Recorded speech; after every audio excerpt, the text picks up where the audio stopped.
Today I'm riding in Las Vegas, Nevada, and I've just climbed up to the top of the Kibbles-n-Bits trail, and I'm about to enter into the descent. And so at this spot right at the top, this is what it looks like up here on this ridge. So that's the Red Rock Canyon in there, and here's the mine over here. This is a very cool technical trail. You got to watch your moves and your lines, and for all the cacti needles all over the trail. I got 2 flats here last time I rode it, so got to keep your eyes open. So let's go ripper. So there's already a little bit of confusion on this trail right at the very top of the ridge line there, where you actually enter in the trail, because of all the new extensions to the mine. It's not really clear and it's not signed. So yeah, and then once you got on the trail you're fine, but here we are. Yeah, so as I was saying, last time I rode this was probably 6 or 7 years ago, and I rode it on my old bike where I had tubes, and about halfway down the descent I popped the first tube, reloaded with my second one, and popped it about a half a mile from the very bottom. So I ended up walking my bike out. So yeah, you can see these very cool cacti, but beware of them because the needles fall all over the place.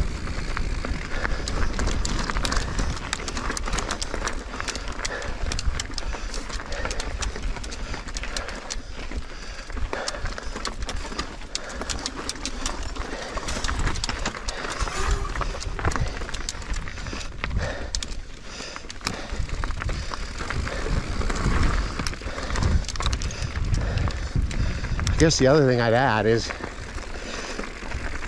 when I rode it last time, I don't remember the climb. I rarely record the climb on my videos, and so it's only by memory. And so the climb up today, up the Bunny Trail, and then I think it's Fox Canyon, they're both blue intermediate, but the trail tread is so bumpy and loose, the pedaling's a little hard.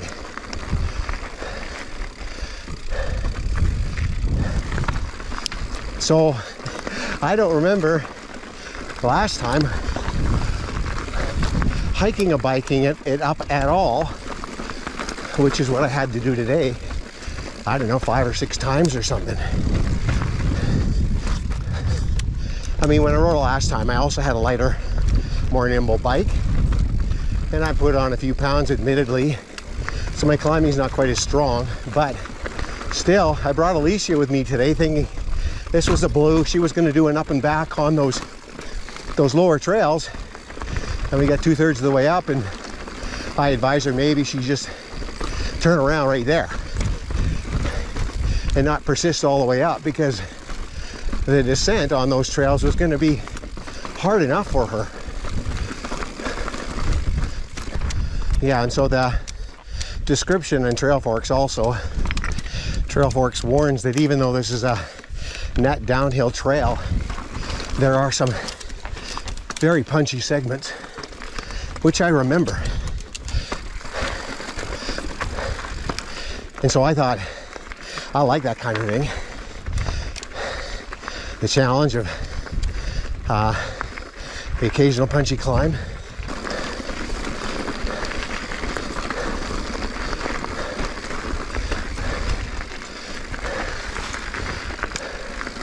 Oh yeah, this is one of them right here.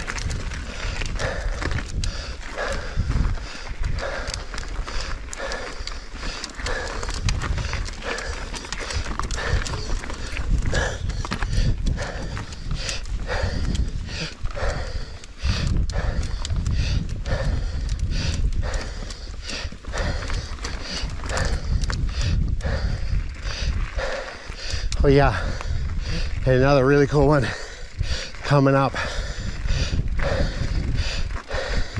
I'm gonna try and catch my breath here.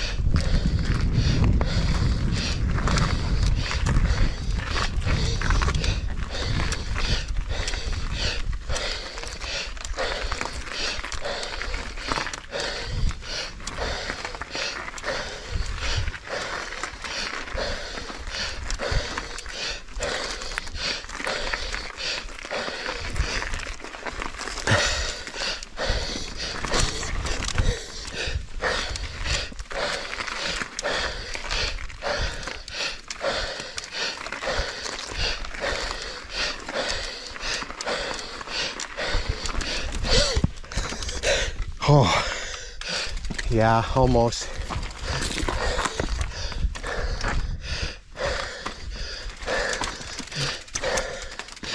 Yeah, back to this notch.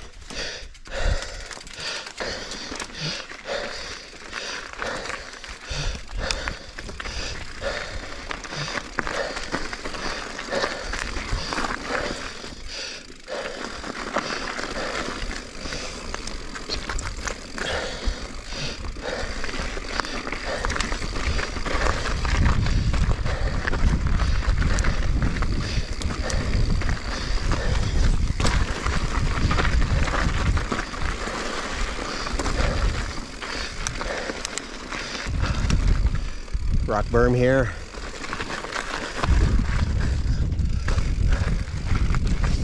Yeah, you really got to look down the trail because nothing is clear or predictable.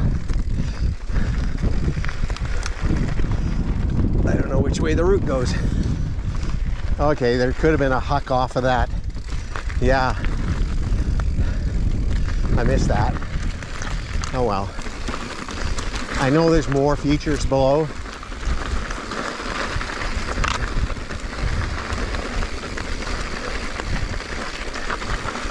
If I can identify them early enough. Again, when you don't ride a trail for 6 or 7 years, there's a lot you forget. But this is one of the highly recommended trails in the region. Oops.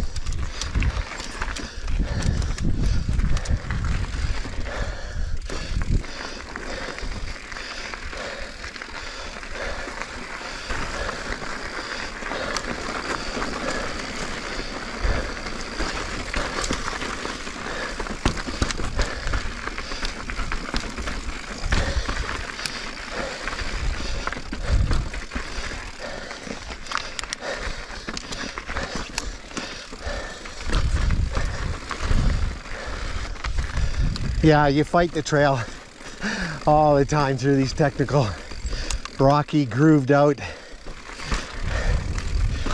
sections, technical sections. Yeah, I'm fighting this trail the whole way pretty much.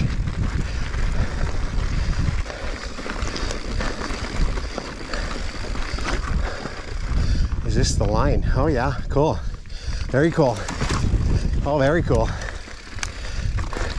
In a way, it kind of reminds me of that.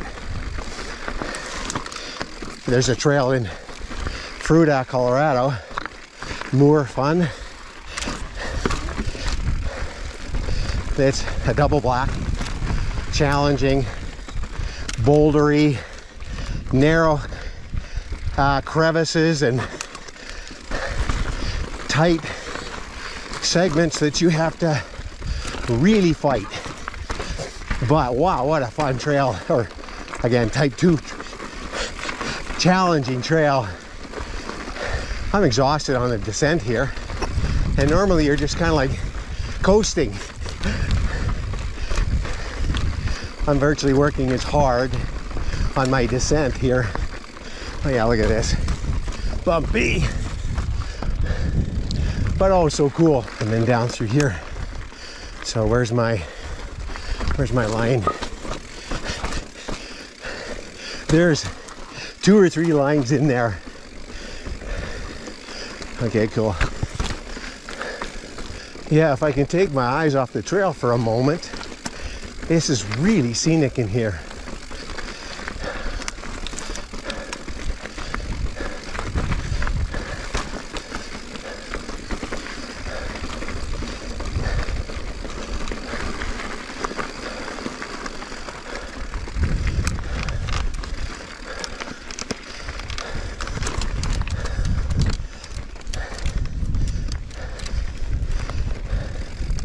And if I recall correctly, once I get through these technical switchbacks, it does eventually lead to a little bit more of a earthen flowy trail where you can get a little pace rolling through. There's a cool little stone statue. Oh yeah, I remember this section here. Yeah, so the entire trail in Trail Forks, the average time to complete is estimated at 67 minutes. And when I see those, I never know whether that applies. How much of that average is guys on e-bikes that are able to rip through some of these punchy climbs. This is the flowier, rippier section here.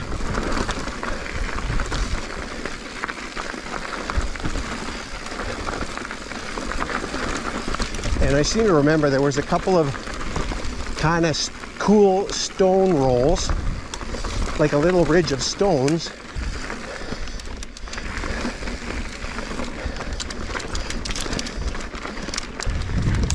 Up. Nice.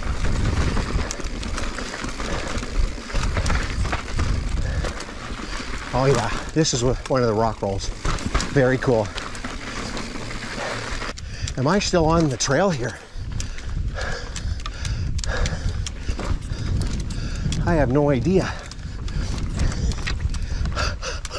I guess I am. Holy. Look at that. Oh yeah, and I forgot to mention the very descriptive trail name, Kibbles-n-Bits.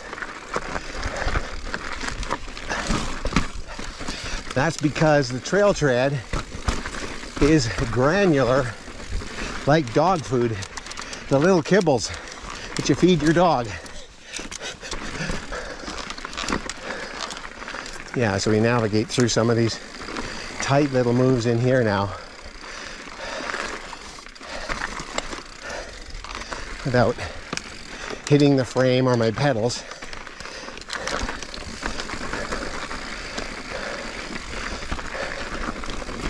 Oh yeah, here's another one of these rolls. If you see it in time.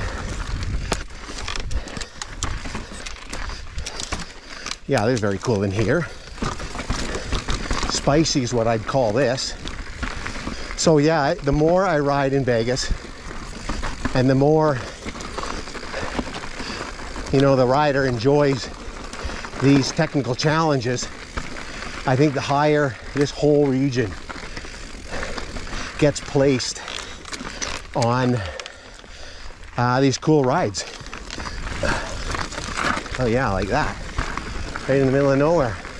Yeah, that's the thing. Vegas is probably not on a lot of mountain bikers' radar, but it's surprisingly good if you're a skilled rider. And look at those red rocks off in the distance. What a cool place. Okay, so that Kibbles-n-Bits trail is a very cool trail, but you certainly want to be a solid black to ride that. And really keep your eyes open to miss all those false trails and the getting lost that I did, or maybe ride with a local that knows the trail and you can just tag along. But certainly a worthy trail for the day. A lot of fun, type 2 fun. So thanks for watching, folks. We'll see you next time.